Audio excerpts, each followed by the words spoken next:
welcome to episode 4 of 11 on 11, where Kim and I highlight specific issues confronting our residents and update you about what's happening in our state capitol. Today, Marilyn and I celebrate our first full year in office as your representatives in the New Jersey General Assembly. We could not be prouder to be your Assemblywomen and are forever grateful for the trust bestowed upon us. A new year provides an opportunity to pause and reflect on all that we've achieved on behalf of the people of the state of New Jersey and how much more there is to do. It's a reminder that fighting for the rights and freedoms of everyday individuals in our state doesn't end with one year's accomplishments. It's just the beginning. It also makes us appreciate the opportunity to speak with those active citizens in their communities and talk about the issues that matter to them most, so that their voices can be heard and be considered when making future decisions about the direction of our great state. As first-term Assemblywomen, we've made it our mission to be readily available and willing to fight for you and your family 365 days a year. Kim and I lead with public service work, which is why we've worked so tirelessly to meet with numerous individuals and organizations passionate about making a positive difference in community and the lives of those living there. We learn about the issues, how it affects them, and how we can make an impact most. And with the help of our incredible staff, we've successfully introduced 90 pieces of legislation in our first year alone. We had 17 co-sponsored bills signed by Governor Murphy, brought mobile office hours to over 12 of our towns, and been helping people across the district and so much more. From day one, we've spent considerable time and attention on securing funding for our schools and meeting with stakeholders in that sector.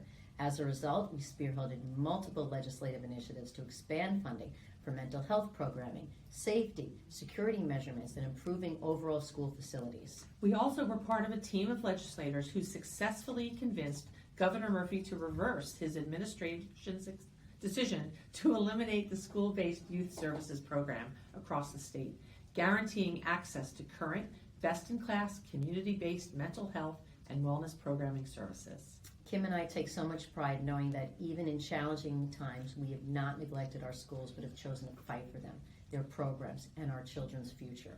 We are so committed to these conversations about ensuring our children receive the highest quality education possible and that our educators and our institutions receive the funding they deserve.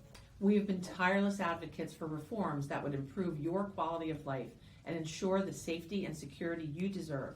Taking immediate action on car theft prevention should be a top priority for legislators, now more than ever, and will ultimately serve us all well in the long run. By ensuring individuals' property is safe from theft, our communities become more secure and thriving spaces to live in. Ensuring public safety and guaranteeing the well-being of everyone living within our state borders is paramount.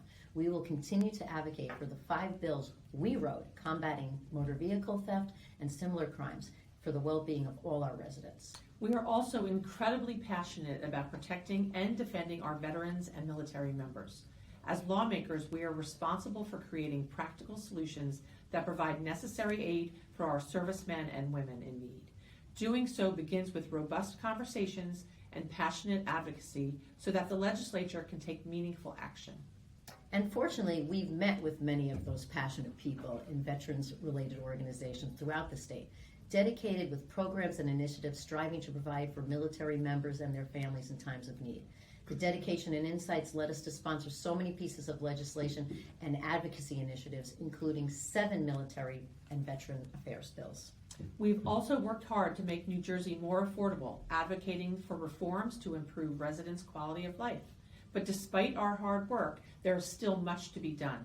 It's up to all of us, local leaders, activists, organizations, and residents alike, to join forces and take action to improve the state we call home. That's right. Now more than ever, it's time to stand together and work towards the common goal, which is always making New Jersey more accessible, affordable, livable for all our citizens for years to come.